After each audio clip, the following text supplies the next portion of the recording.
Algorithm analysis using time complexity and BIGO. In computer science, generally speaking, if we have a problem, to solve it, we write a program, and that program can be written in using multiple different algorithms. Here we can see this program is written using n number of algorithms. We have to choose one of the algorithms. And which one do we have to choose? Obviously, we have to choose the best algorithm. And how do we know which of these n algorithms is the best algorithm? By analyzing the efficiency of the algorithm. Here, efficiency indicates the performance of the algorithm.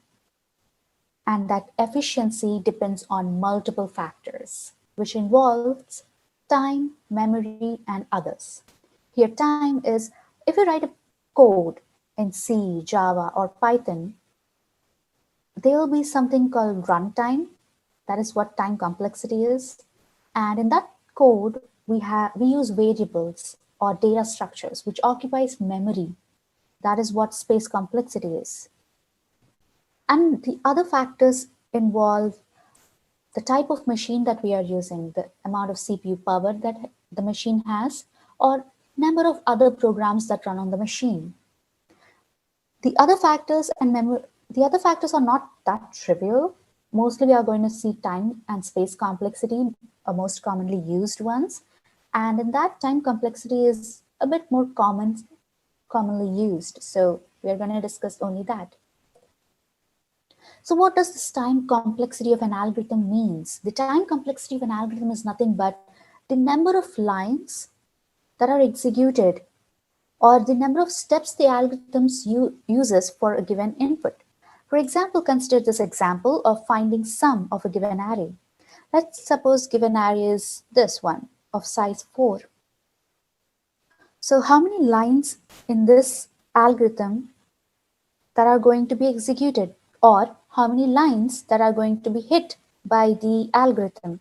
So this is going to hit once, and how many times this loop is going to run within the range of this array size. The array size is 4, so this loop is going to run 4 times. 4 plus 1 statement 5, and this return statement 6. So we can say time complexity of this algorithm is 6. But indicating a time complexity using some integer number is not a sophisticated way to deal with it. We need some global representation of representing time complexity, and that is where asymptotic notation come into existence. Asymptotic notations are mathematical notations used to describe the runtime of an algorithm. And we have 3 asymptotic notations: theta, big O, omega. We are only going to cover big O as it's the most commonly used one. So what does big O notation means? Big O notation represents the upper bound of the runtime of an algorithm. Thus, it gives the worst case complexity of an algorithm. This is a textbook definition, but we are going to decompose this definition and going to understand exactly what that means. So to understand this, let us consider the same example of calculating the sum of the given array. And we have seen for the given array size of 4, the time complexity is 6. For example, if the given array size is 6, then this loop is going to run 6 times, plus 1, 7, plus return statement 8. So the time complexity increases as the array size or the input size increases, right? Let us plot this on a graph and see how this big O and where this big O notation comes into existence, and also decompose this definition. Let us take the x and y axis, and on x axis let us consider the input size n, input size, which indicates the input size, and let the y indicate time. And we have seen that how as the input size kept increasing, the time of execution also kept increasing. The input size increased, the time of execution also increased, right? So if we plot that using a line, it is going to look something like this. And let us call this blue line as f of n. Now, how big O is going to fit in all this is big O notation draws some other line just above our f of n, and it calls it g of n. And sometimes you see that c into g of n. Big O notation is going to say that I'm going to draw some other line just above this f of n. I'm going to call it g of n. And say something like f of n is equal to big O of g of n, which indicates that f of n is smaller than g of n. That is what big O notation means. Big O notation kind of sets this upper line, upper bound. This is what the definition indicates. Big O notation represents the upper bound of the runtime of an algorithm. It draws the upper boundary and states that your algorithm, this algorithm performance is not going to cross this, is not going to go above this. I'm preventing this. This is the upper boundary. Your performance algorithm can stay within this inside line. In the presentation, we can see that the next statement continues. It gives the worst case complexity of an algorithm. We know there are best case, worst case, and average case situations, like big O notation is going to define only the worst case scenario. That's why it states the upper bound. So all the performance are going to stay within this boundary. So that is the big O graph of our example algorithm. In general, if you search for big O in Google, you are going to find some neat graph like this, where f of n stands here, and this is the upper bound, c into g of n, and big O notation states that f of n is smaller than g of n. That's what it means. F of n is equal to big O of g of n means f of n is smaller than g of n. So here I'm going to introduce some terms: constant time, linear time, logarithmic time, quadratic time. These are the big O notations that we most commonly come across. So I'm going to plot a graph for all of them, and we will know which big O is going to perform better.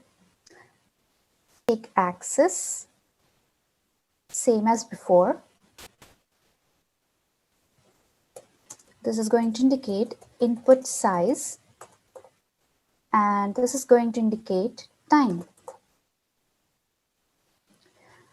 Everyone know this graphs, right? Y is equal to C graph, or Y is equal to X graph, or Y is equal to log X graph. So just keep these equations in mind, and let's draw a graph for the terms that we have just defined. For constant time, the graph is going to look something like this, which indicates big O of C, that is constant time, which is same as Y is equal to C graph. And for linear time complexity, that is big O of n, the graph is going to look something like this, the classic Y is equal to X graph. It is similar to that. This is big O of n, linear time. The Y is equal to log X graph is going to look like this. This is the logarithmic time, that is big O of log n. And the quadratic time, we all know Y is equal to X squared graph. That is going to look like this.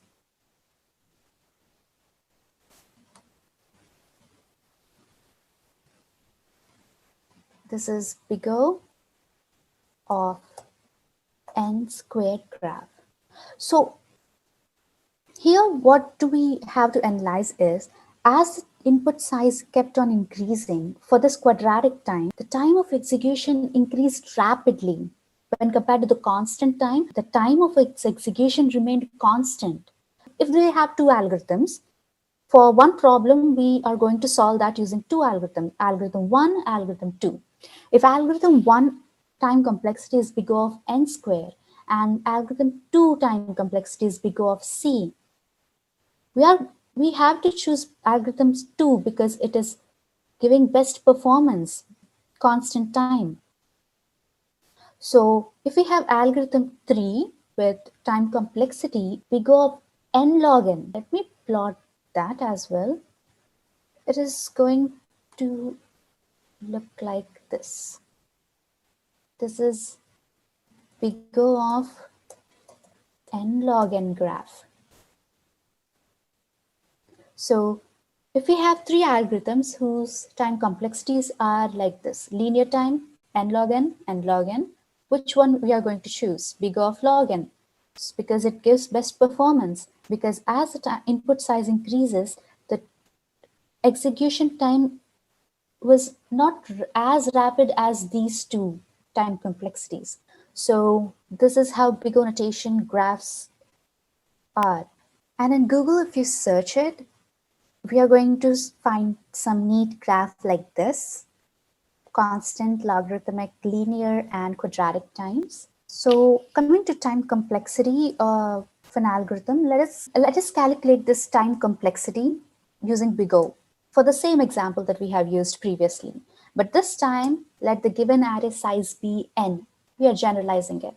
So to calculate the time complexity, how many times this loop is going to run? It is going to run n times. And how many times this total is going to run? One time. And return statement, 1. So total of n plus 2. How to indicate this time complexity in big O is big O of n. Here I'm going to introduce one rule of big O, that is big O kind of suppresses these constants. That's why we are neglecting this plus 2 and just indicating it big O of capital N. So the other rules in big O are, I'll discuss them over an example. For example, there is this equation that I derived after analyzing the algorithm. Then the time complexity is going to be big O of n cube. We know that constants are suppressed in big O, as well as coefficients are also suppressed. That's why we are going to get big O of n cube here. If we go term by term, the time complexity of this will be big O of n cube, big O of n square, and between big O of n cube and n square, we have, if we plot a diagram between cubical one and quadratic one, we will be getting upper bound as n cube. That's why big O takes n cube. And the next example is this one. If we go term by term, 3 is going to be suppressed and we will be left with n log n to the base 2. Then the time complexity of this term is going to be like big O of n log n. And big O doesn't care what the base term here is. Base can be 2 or 10. It doesn't matter for big O. That is the next rule.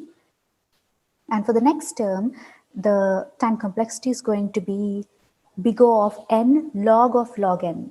If we plot this n log n and n log n graph in a graph, we will be getting n log n as the upper bound. Finally we will be having a final winner, that is big O of n log n. Thank you.